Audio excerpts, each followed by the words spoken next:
നമസ്കാരം. നമ്മുടെ കൈയുടെ ഈ ഒരു ഭാഗത്തുള്ള എൽബോ എന്ന് പറയുന്ന ഭാഗത്തുള്ള വേദന ഇപ്പോൾ ഒത്തിരി പേരെ ബുദ്ധിമുട്ടിക്കുന്ന ഒരു കാര്യമാണ്. ചിലപ്പോൾ വീട്ടമ്മമാരായിരിക്കാം, അല്ലെങ്കിൽ ജിമ്മിലൊക്കെ നല്ല വർക്കൗട്ട് ചെയ്യുന്നവരായിരിക്കാം. ഈ ഒരു എൽബോ സൈറ്റിലെ പ്രത്യേകിച്ച് ഈ ഒരു മുകൾ ഭാഗത്തെ ഈ ഒരു പെയിൻ ഒത്തിരി വേദന കംപ്ലൈന്റ് ആയിട്ട് പറയുന്ന ഒത്തിരി പേഷ്യൻസിനെ നമ്മൾ കണ്ടിട്ടുണ്ട്. ശരിക്കും അതിന് ടെന്നീസ് എൽബോ എന്നാണ് പറയുന്നത്, അഥവാ ലാറ്ററൽ എപ്പിക്കോണ്ടൈലൈറ്റിസ്. എന്തുകൊണ്ടാണ് ടെന്നീസ് എൽബോ എന്ന് പറയുന്നത്?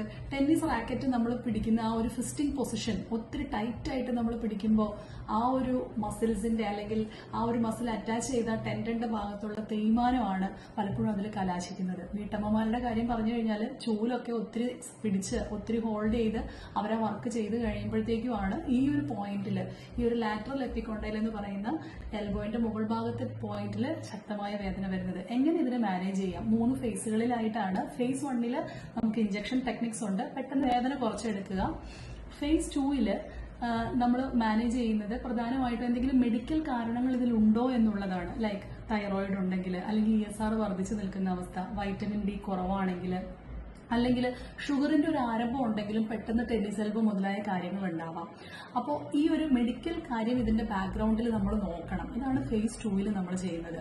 ഫേസ് 3 പ്രധാനമായിട്ടും എക്സർസൈസും അതിന്റെ റീജനറേഷൻ ഇഞ്ചക്ഷൻ ടെക്നിക്സും ആണ് നമ്മൾ പറയാറ്.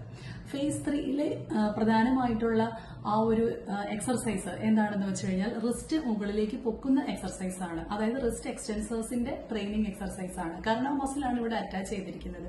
അപ്പോൾ നമ്മളുടെ ഒരു മേശ പോലെയുള്ള ഒരു ഭാഗത്ത് നമ്മുടെ കൈ ഇങ്ങനെ വെച്ചിട്ട് കൈ ഉയർത്തുന്ന എക്സർസൈസ് നമ്മൾ ആവർത്തിച്ച് ചെയ്യുക. തുടക്കത്തിൽ വെറുതെ പ്ലെയിൻ ആയിട്ട് ചെയ്താൽ മതി. അത് കഴിയുമ്പോൾ വെയിറ്റഡ് ആയിട്ടുള്ള ചെറിയ വെയിറ്റ് കൊടുത്തിട്ട് അത് ഉയർത്താനായിട്ട് നമ്മൾ ശ്രമിക്കണം. പിന്നെ ഇഞ്ചക്ഷൻ ടെക്നിക്കിലാണ് PRP ടെക്നിക്ക് വരിക. അതായത് നമ്മുടെ ഒരു 20 ml ബ്ലഡ് എക്സ്ട്രാക്ട് ചെയ്തിട്ട് അതിൽ നിന്ന് പ്ലേറ്റ്ലെറ്റ് റിച്ച് പ്ലാസ്മ നമ്മൾ എക്സ്ട്രാക്ട് ചെയ്യുന്നു.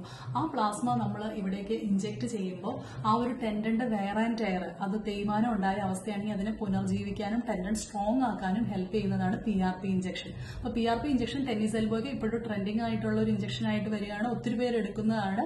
പെയിൻ നല്ല റിലീഫും അവിടെ ഒരു സ്ട്രെങ്ത് റീഗെയിൻ ചെയ്യാനും അതിനെ ഹെൽപ്പ് ചെയ്യും. അപ്പോൾ ടെന്നീസ് എൽബോ അല്ലെങ്കിൽ ലാറ്ററൽ എപ്പിക്കോണ്ടൈലൈറ്റിസിനെ കുറിച്ച്, ഈ ഒരു എൽബോ റിലേറ്റഡ് ആയിട്ടുള്ള പെയിൻ എന്തെങ്കിലും ഉണ്ടെങ്കിൽ കമന്റ്സിൽ കമന്റ് ചെയ്യാവുന്നതാണ്, കോൺടാക്ട് ചെയ്യാവുന്നതാണ്.